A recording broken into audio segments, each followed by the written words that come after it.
Welcome to what you should know before fighting the Grotesque Guardians. The only requirements for this boss is to have 75 Slayer, a Gargoyle Slayer task, and have received the Brittle Key drop from a normal Gargoyle task, which is a 1 in 150 drop when on task for Gargoyles.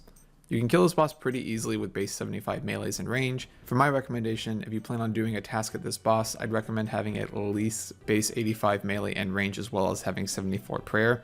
Piety and Rigor will help a lot with this task as well, but Eagle Eye works just as fine. For Piety, if you don't have it, just go do the quest unless you're some kind of restricted account where it's impossible for you to have it on your account. So how do we get here? The easiest way is to teleport to the Slayer Tower with the Slayer Ring and then using the 61 agility shortcut in the Crawling Hand Room to climb up to the Aberrant Spectres. After that, run upstairs from the shortcut and you'll see the entrance to the boss room.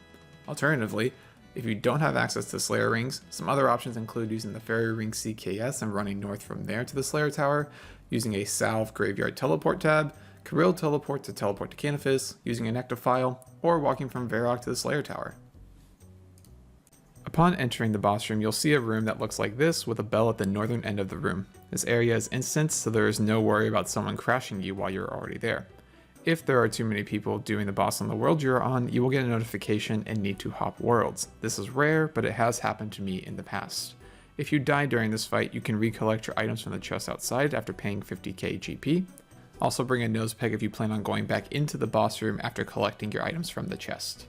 As the name implies, there are two guardians during this fight, Dawn and Dusk. Dawn can only be damaged by ranged attacks, and Dusk can only be damaged by melee attacks. Dawn has a special attack she can fire out that causes the player to freeze for about 5 to 10 seconds. This is similar to the special attack that Marble Gargoyles fire out, and Dusk can also trample you if you walk underneath him, similar to the Hunluff if you've done that. And if he tramples you, it does about 30 damage or higher.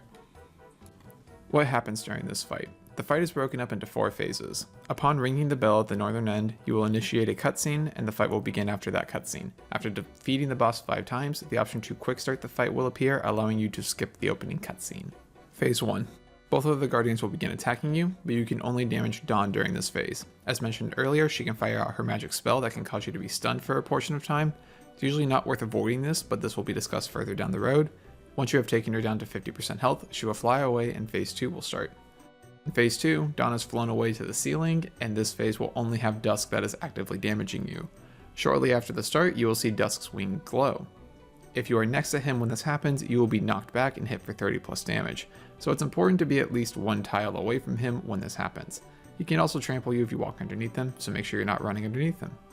During this phase, Dawn will occasionally throw down debris from the ceiling that can deal 10 to 15 damage and stun you. These debris affect a 3x3 radius, and make sure you have fully cleared the area so you do not get stunned or damaged. Phase 3.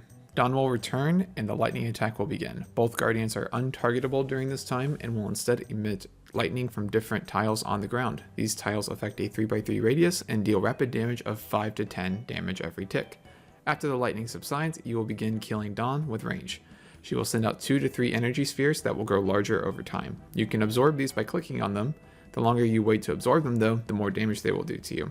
You can skip these if you can out DPS the balls, but if you fail to do so, Dawn will absorb the balls and heal for 90 HP for each sphere that she absorbs. She can also use melee attacks as well as her freezing attack during this phase, and then once she is dead, you'll smash her with a rock hammer, Dusk will absorb her, and phase 4 will start. Phase 4.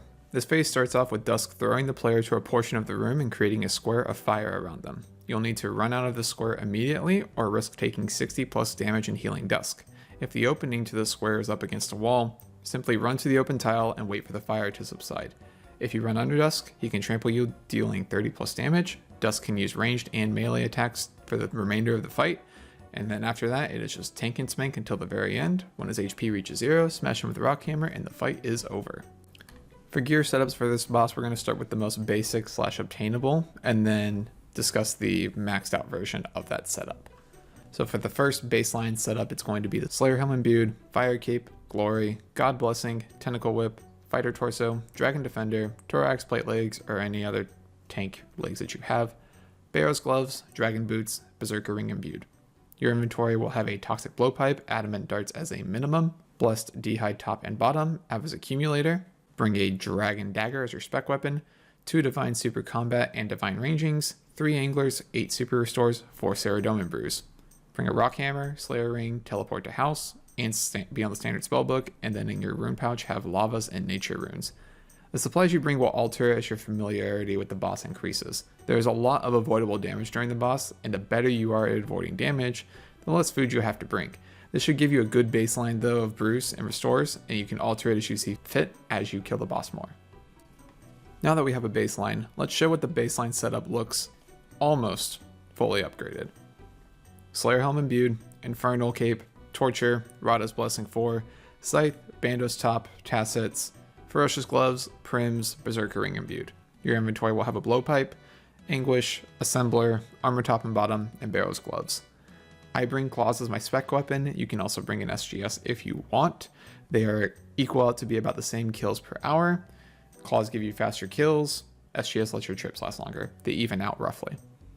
Also in your inventory, you bring Crystal Dust, 2 Divine Super Combat and Rangings, 8 Super Restores, 2 Anglers, 2 Brews, a Rock Hammer, Slayer Ring, Construction Cape, and Rune Pouch with Lavas and Natures while being on the standard spellbook. The only upgrade that this is missing is the option to bring a Blood Fury. If you bring a Blood Fury, the need for food is almost irrelevant with this setup since you will heal so much using your Scythe on Dusk. Obviously, we went from 0 to 100 pretty quick with the setups, but the idea is to show you the range of gear. So we use the baseline setup as a, baseline setup, and then we upgrade from there with what we have. The biggest thing to talk about here is the weapon progression system because there's a little bit of leeway here. The Scythe is the best in slot item, then from there it's the Garazzi Rapier, then the Blade of Salador or the Inquisitor's Mace. They're about the same if not identical DPS, so they're about the same tier here. Then you have the Abyssal Tentacle and then the normal whip. Like most things, the weapon is your single highest DPS increase, so if you're looking for upgrades, it might be in that department first. However, those upgrades are generally the most expensive as well, so keep that in mind. Now that you have the gear set up, I highly recommend before going to the boss that you make a bank tag for your setup in Runelite. To do this, simply equip your setup and fill up your inventory with what you need for the boss, and then on the bank screen. Right click on the plus sign at the top left of the bank and click on New Tag tab. Type in whatever you want to name it, then click on the tag, and while having it opened, right click on the deposit inventory and click Tag Inventory X, where X is whatever you named that tag. So for me, I named it GGS. Then repeat the same thing for your equipment. This will make sure you know exactly what to pull out each time you do this task. Tips and tricks. Mark this tile. During phase 1, if you go to this tile and start attacking Dawn, it's the max range for the blowpipe, and it allows you to be able to flick between range and melee prayer to essentially take 0 damage during phase 1. Alternatively, at the start of the fight, you can start ranging Dawn and then immediately run over to this tile that I have marked over here. And then what you do is you put on Protect from Range and you sit here. Then when Dawn or Dusk comes closer to you, you run to the square parallel to it, and this forces Dusk to dance. I don't like doing this personally. I didn't learn it this way, but this can help mitigate a lot of damage in the early phase because Dusk can't hit you. He doesn't trample when both Dawn and Dusk are alive, so this is a good place to stand to actually mitigate damage. During phase 2, you can get 3 attacks off if you attack Dusk almost immediately. Then step away 1 tile, wait 2 ticks, and then move back in and hit him. This is how P2 always starts, so you can always do this. If P2 lasts longer, he can potentially do another special, so you just need to be on the lookout for that and step 1 tile away before he throws you across the room. Phase 3? Note about phase 3. This is being recorded and written while the blowpipe nerf is still in discussion. As of right now, I recommend using a minimum of rune darts to even attempt to skip the healing attack of P3 from Dawn, but it's difficult for me to be able to say if I think this will be a consistent tactic in the future in a world with a blowpipe nerf where the accuracy has decreased. As of right now, with max range and using rune darts plus rigor, I can get around 12.1 DPS and skip the healing phase around 90% of the time.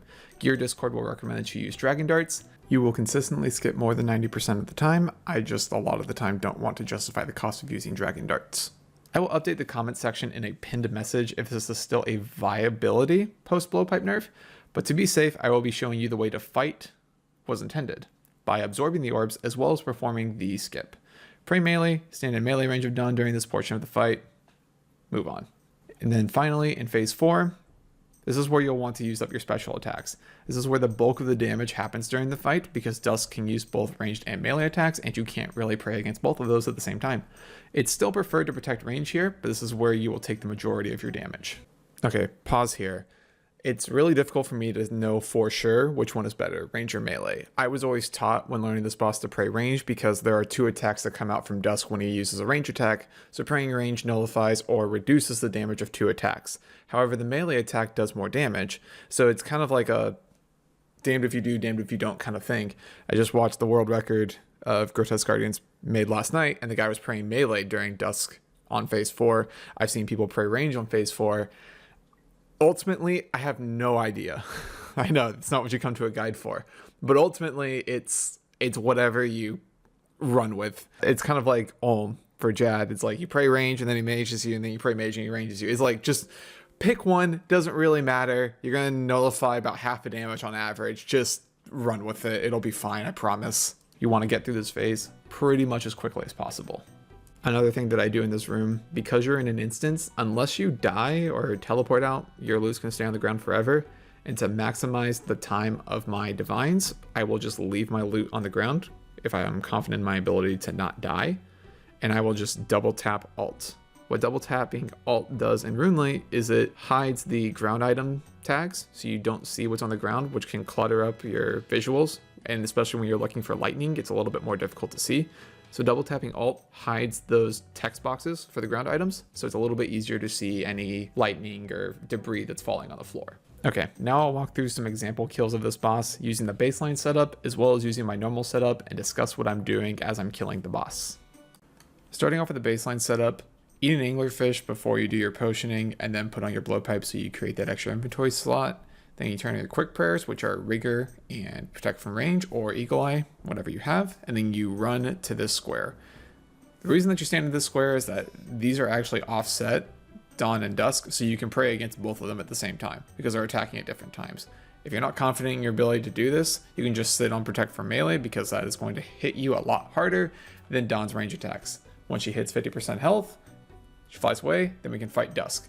Put on our melee gear, hit him 3 times, his special will start, we will step away, dodging debris, then step back into him. Again, like I said earlier, and you can go back and look at that, there is 1 tick where he can actually do his special on you, and that's what 1 tick that you need to step back for. If you're not confident in that ability, then just as soon as you see that start, as soon as you get your 3rd attack, step back, wait a few ticks, step back in.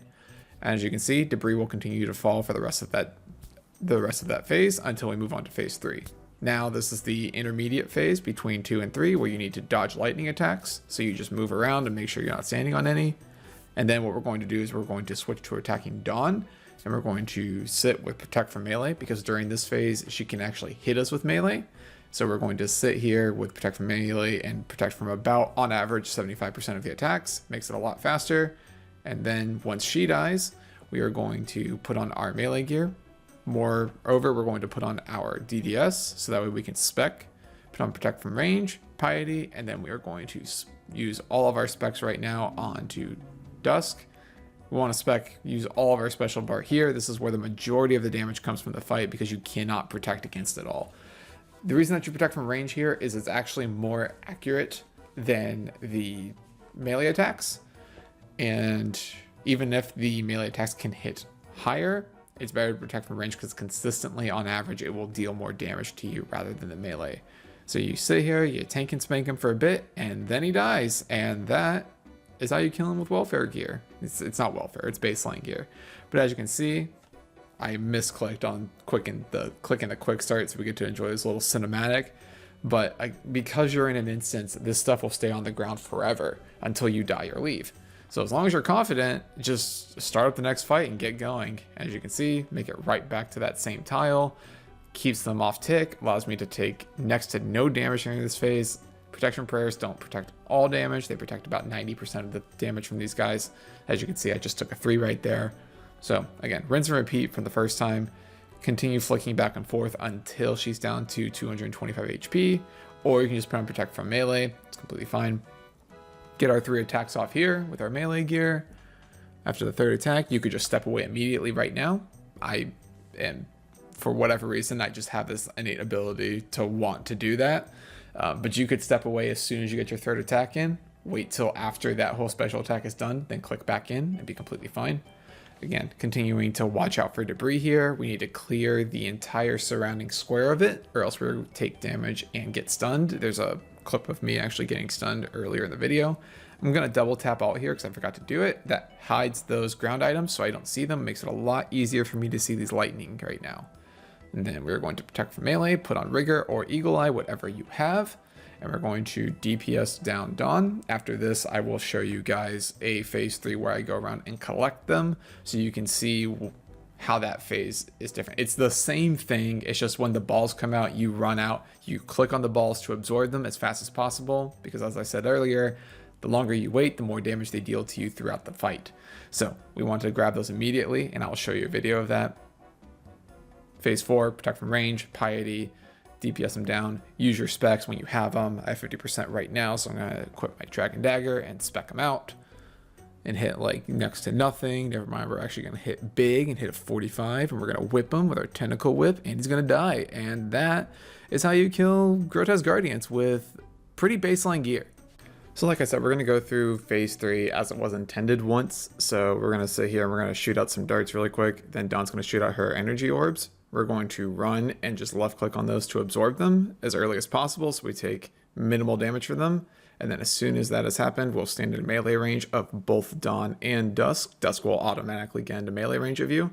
And we will just pray melee, Rigor, until Dawn dies. And if she shoots out energy orbs again, you can go around and absorb them again, or you can choose to just DPS through that phase, because odds are, when she shoots them out again, you probably have enough time to kill her. So with the upgraded setup, you don't need to eat an angler if you're using a scythe as your melee weapon, but if you're using anything else pretty much that's a one-handed weapon with a defender, you're going to want to eat an angler so that way you can equip your blowpipe at the beginning.